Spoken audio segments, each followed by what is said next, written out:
नमस्कार दोस्तों, मैं शहबाज आपके साथ अपने YouTube चैनल सक्सेस विश्लेषण पर। जी हाँ, सक्सेस विश्लेषण पर आज हमारे मेहमान हैं बैजनाथ कुमार।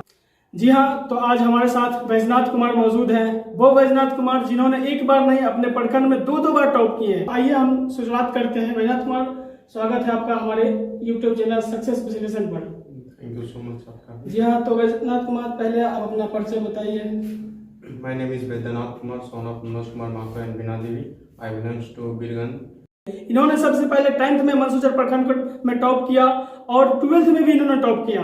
तो आज हमारे साथ बैजनाथ कुमार मौजूद है। इनसे हम जानना चाहेंगे किस तरीके से उन्होंने प्रिपरेशन किया ताकि वो अपने मनसूचक प्रखंड का नाम रोशन किए हैं।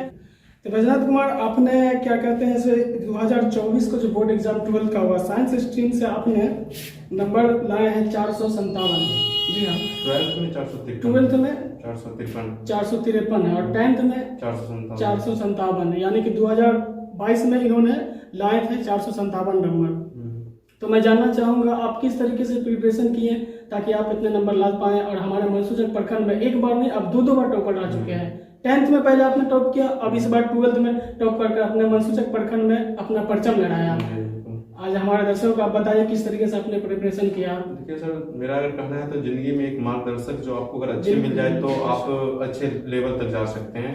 तो हमारे साथ यही था कि स्टार्टिंग से हम जिस संस्था से जुड़े रहे, हमेशा से उनका साथ रहा है, चाहे वो 8 से हो, मतलब जब से हम उनसे जुड़े हैं। तो 10th में भी था क्या कि मतलब जब कोचिंग जाते थे वहाँ का जो प्रिपरेशन का तरीका था, वहाँ के जो शिक्षकों के द्वारा जो मुझे पढ़ाया जाता था, मैं उसे अच्छा से गेन करता था, अच्छा से समझता था। फिर घर पे आके उसको प्रॉपर रिवाइज करना, उसको अंडरस्टैंड करना। उसके बाद एक प्रॉपर ढंग से क्या था कि मैं सिर्फ सर पे डिपेंड नहीं रहता था, कुछ टॉपिक्स होते थे जो मैं घर पे भी करता था। तो क्या है कि सर का 95% 90% रहता था, तो 10% मेरा भी था। तो इसी तरह क्या था कि मैंने 10th में भी प्रिपरेशन करा, फिर इसी तरह मैंने जब 12th में गया तो इसी तरह स्टार्टिंग में जिस तरह हमारे जो अच्छा, एक मिनट बैजनाथ, हम आपको रोकना चाहेंगे। हम जानना चाहेंगे कि आप 10th अपने अनंत सिन्हा से किए हैं। हाँ बिल्कुल। जी हाँ, तो आपने 10th के जो कोचिंग लिए थे किस कोचिंग संस्था से आपने तैयार किए थे? 10th का भी JMS से किया था और 12th का भी JMS से किया था। चलिए ठीक है। तो जैसा कि आपने बताया कि आप इतना मतलब हार्ड वर्क किए, तो कितने घंटे आप घर पे कोचिंग के अलावा कितने घंटे आप घर पे पढ़ाई करते थे? कोचिंग के अलावा वही 6 घंटे। 6 घंटे जी। जी हाँ, तो जैसा कि आप एक साथ कुछ घरेलू काम भी रहते होंगे। हाँ। आपने घरेलू काम को लेते हुए पढ़ाई को आगे बढ़ाया या फिर घरेलू काम को साइड करके आपने पढ़ाई को पहले प्राथमिकता दी आपने? तो जैसे कि जनरली देखा जाए तो मैंने पढ़ाई को ही प्राथमिकता दिया है, बट क्या था कि हम लोग एक नॉर्मल परिवार से हैं, तो मेरी जो पारिवारिक स्थिति थी उस अकॉर्डिंग अगर घर का कुछ वर्क भी रहता था, मेरे पिताजी एक किसान हैं, तो उस अकॉर्डिंग जब काम लगता तो मैं काम भी कर लिया करता था, उसके अकॉर्डिंग फिर पढ़ाई, लेकिन ज़्यादा प्राथमिकता मैंने पढ़ाई को ही दिया था। जी हाँ बैजनाथ, एक चीज और मैं आपसे जानना चाहूंगा कि आपने जो 10th में इतने अच्छे नंबर लाए, आपने बताया अच्छा मेहनत किए, कि आप शुरू से ही यानी कि पहले दूसरे 5वीं और 8वीं क्लास से ही एक तेज विद्यार्थी थे, या फिर आप जब कोचिंग संस्था में गए तो वहाँ के आपकी पढ़ाई को देखते हुए वहाँ के सर ने आपको ऐसा गाइडलाइन बताया ताकि आप घर पे इस रूटीन के हिसाब से पढ़ाई कीजिए ताकि आप अपनी शिक्षा में और सुधार कर सके, ताकि अच्छे मार्क्स आप पास कर सके? जी बिल्कुल सर, मैं अगर बताऊं आपको तो मैं जब 5-6 में था तो एक बहुत सा साधारण छात्र हुआ करता था, लेकिन फिर उस समय से जब मैंने सुमन सर से जुड़ा, फिर उस समय से वो हमें मार्गदर्शित किए और उसमें से वो मुझे पढ़ाए। तो फिर मैंने 8 तक में भी बहुत अपने लेवल तक का जो भी एग्जाम था मैंने निकाला, उस पर भी अच्छा से नंबर लाया। फिर मैंने 10th में आया तो वहाँ पे भी अच्छा किया। फिर 12th में इसी तरह मैंने मतलब कहने का मतलब जहाँ से हम जुड़े थे वहाँ से उनका मेरा साथ था, इसलिए मैं आज यहाँ तक। जी हाँ, तो बैजनाथ, मैं आपको बहुत बहुत शुभकामनाएं देता हूँ आपके आगे के भविष्य के लिए। तो मैं आपसे बैजनाथ जानना चाहूंगा कि आपका आगे का एम क्या है? आप किस फील्ड में जाना चाहते हैं? अब अपने भविष्य को संवारना चाहते हैं, अपने माता पिता का सहारा बनना चाहते हैं, और मनसूचक प्रखंड में जो स्टूडेंट हैं आगे पढ़ना चाहते हैं, प्रिपरेशन करना चाहते हैं, या फिर आने वाले नेक्स्ट ईयर में 10th या 12th का एग्जाम देना चाहते हैं, तो आप उनके बारे में बताइए कि वो किस तरीके से प्रिपरेशन करें ताकि वो अच्छे मार्क्स ला सके। रिकॉर्ड क्यों बनता है बैजनाथ? देखिए, रिकॉर्ड इसलिए बनता है कि वो ट्यूट है, और बैजनाथ ने एक रिकॉर्ड बनाया अपने मनसूचक प्रखंड में इतने मार्क्स लाकर। तो रिकॉर्ड बनता है टूटने के लिए। आप ऐसा कुछ बताइए हमारे दर्शकों को या हमारे वो विद्यार्थी को जो आगे नेक्स्ट ईयर एग्जाम देने वाले हैं, किस तरीके से वो प्रिपरेशन करें ताकि आपका रिकॉर्ड तोड़े। कुछ रिकॉर्ड टूटता है तो गम होता है, कुछ रिकॉर्ड टूटता है तो खुशी होती है कि चलिए अच्छा है कि हमारे प्रखंड के लड़के में उतनी प्रतिभा है।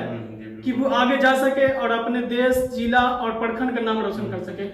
जी बिल्कुल, ये बहुत अच्छी बात आपने रखा है कि जैसे कि सर बिल्कुल आपने अच्छा बोला। मैंने अपने 10th में या 12th में 453 ही नंबर 90% तक गया, लेकिन मैं चाहता हूं कि हमारा मंसूचक जो है बिहार टॉप 10 में जाए, डिस्ट्रिक्ट टॉप करे मंसूचक से भी कोई लड़का, प्रखंड टॉप तो अब वही जाते हैं। तो मैं यही कहूँगा तो उसके लिए प्रिपरेशन के लिए क्या है कि आप जिस भी संस्था से जुड़े हैं, जिस भी स्कूल से जुड़े हैं, जहाँ से भी जुड़े हैं, अच्छी बात है, और वहाँ से आप एकदम दिल लगा के प्रिपरेशन करें, ज़्यादा मतलब डिस्ट्रैक्शन में ना पड़े। जो सर पढ़ा रहे हैं, जिस तरह से सर आपको गाइडलाइंस कर रहे हैं, वहाँ के जो भी आपको टेस्ट दिया जा रहा है या फिर जो आपको वहाँ नोट्स प्रोवाइड किए जा रहे हैं, जितने भी जो सर के द्वारा दिया जा रहा है, सर के बातों को फॉलो करें, कुछ अपना प्रिपरेशन करें, उसके बाद इसी तरह बेहतर आप करेंगे। और मुझे उम्मीद है करेंगे, और मैं चाहता भी हूँ कोई करे लोग, क्योंकि आपने सही बोला रिकॉर्ड बनता है रिकॉर्ड टूटने के लिए। मैं चाहता भी हूँ ये 453 अगर मैं लाया हूँ तो मैं चाहता हूँ 453 आदमी प्रखंड ही टॉपर कर पाया। मेरा तो एम था बिहार टॉप 10 में जाने का, मेरा अच्छा था, मैंने अच्छा प्रिपरेशन भी किया, लेकिन मेरा कुछ गलतियों से मेरा क्या था कि सुलेख उतना अच्छा नहीं हुआ करता था, इसलिए मेरा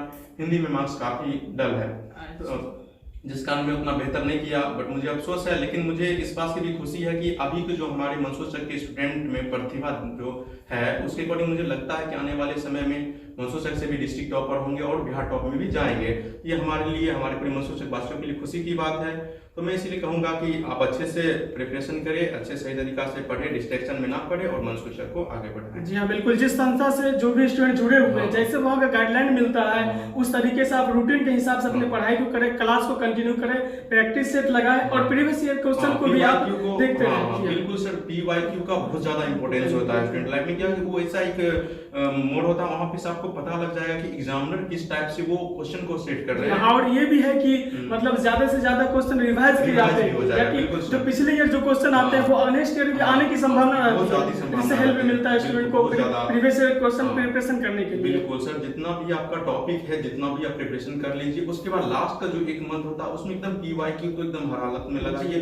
जितना PYQ जितना प्रैक्टिस हो सके ज्यादा से ज्यादा। मैं भी क्या था कि आराम से जितना महीना पढ़ा, एक महीना जब बचा तो मैं ओनली क्या करता था, खुद से सेल्फ टेस्ट मतलब लगाता था, आराम से टाइमिंग लगा लिया करता था, 2 घंटा जितने का रहता था, उसके बाद में एक सेट ले लेता था और आराम से कॉपी कलम एक रूम में आराम से बंद हो गया, टाइम लगा दिया, उसके अकॉर्डिंग जिस तरह से मैं समझता था कि बोर्ड एग्जाम में बैठा हुआ हूँ, उस अकॉर्डिंग में करता था। तो उससे मेरा क्या था कि एक अच्छा लेवल का तैयारी बन गया, जिसमें बोर्ड में मुझे ज्यादा कुछ सामना नहीं करना पड़ा और बेहतर रहा। या तो आगे की तैयारी अब क्या है बैजनाथ, आपकी किस क्षेत्र में आप जाना चाहते हैं, उसकी प्रिपरेशन आप कैसे करना चाहते हैं, या फिर कुछ माइंड में है कि हमको अब आगे इस लाइन में जाना है, अपने भविष्य को संवारना है, क्या आप करना चाहते हैं? देखिए सर, कि मेरा 10th से जब मैंने पास आउट हुआ तो मुझे रुचि था इंजीनियरिंग लाइन में पढ़ने का। तो उस समय से मेरा मन था JEE मेंस की तैयारी करने का, इंजीनियरिंग लाइन में पढ़ने का, लेकिन वहाँ से मैं उतना अच्छा से बोर्ड का थोड़ा लोड हो जाने के कारण मैंने नहीं ठीक से प्रिपरेशन कर पाया। तो मैंने आफ्टर 12th था, मेरा 12th तक क्लियर हो गया, तो मैंने सोचा है कि कुछ चीज़ों का अच्छा से प्रिपरेशन करने के बाद मैं जो भी एग्जाम है इंजीनियरिंग करके आगे बढ़ना चाहता हूँ। और इसमें मैं चाहूँगा कि अच्छा इंजीनियर बनूँ और मैं अपने मंसूचक को आगे बढ़ाऊँ, मैं अपने देश को आगे बढ़ाऊँ। तो इस तरह मैं बढ़ना चाहता हूँ। अच्छा ठीक है बैजनाथ, एक चीज और मैं आपसे जानना चाहूंगा कि आप पढ़ाई के साथ किस खेल में आपको मन लगता है, या फिर हॉबी क्या है आपकी? खेल के प्रति किस चीज में आपको ज्यादा अच्छा लगता है? मेरा खेल के प्रति क्रिकेट बहुत ज्यादा पसंद था। सबका बिल्कुल, क्रिकेट से मेरा बहुत ज्यादा लगाव था। अभी वर्तमान में पढ़ाई के लिए नहीं हो पाता था, लेकिन जब मुझे टाइम मिलता था मैं खेलता था बहुत ज्यादा। चलिए, मैं इनको शुभकामनाएं देता हूं और इनके भविष्य के लिए भी ताकि ये आगे बढ़े और अच्छे से अच्छे हर फील्ड में अपना नाम रोशन करें, अपने प्रखंड का नाम रोशन करें, अपने जिला का नाम रोशन करें और बिहार का भी नाम रोशन करें। धन्यवाद हमसे जुड़ने के लिए, बातचीत करने के लिए। तो और जो साथी हैं, जो भी स्टूडेंट हैं, नेक्स्ट ईयर आप एग्जाम देना चाह रहे हैं, 10th का हो चाहे 12th का हो, तो आप हमारे टॉपर थे बैजनाथ जी, इनका इंटरव्यू हमने अभी लिया, तो आप इनकी बातों को अपनी गहराइयों तक लें और अपने रूटीन में इनको बात को शामिल करें ताकि आप रिकॉर्ड इनका तोड़े। जी हाँ, मैं पहले ही बताया था कि रिकॉर्ड बनते हैं रिकॉर्ड टूटने के लिए, तो आप इनका रिकॉर्ड टूटिए, इनको गम नहीं खुशी होगा कि हमारे प्रखंड के बच्चे ही नहीं हमारा रिकॉर्ड तोड़ा है। जी हाँ, धन्यवाद।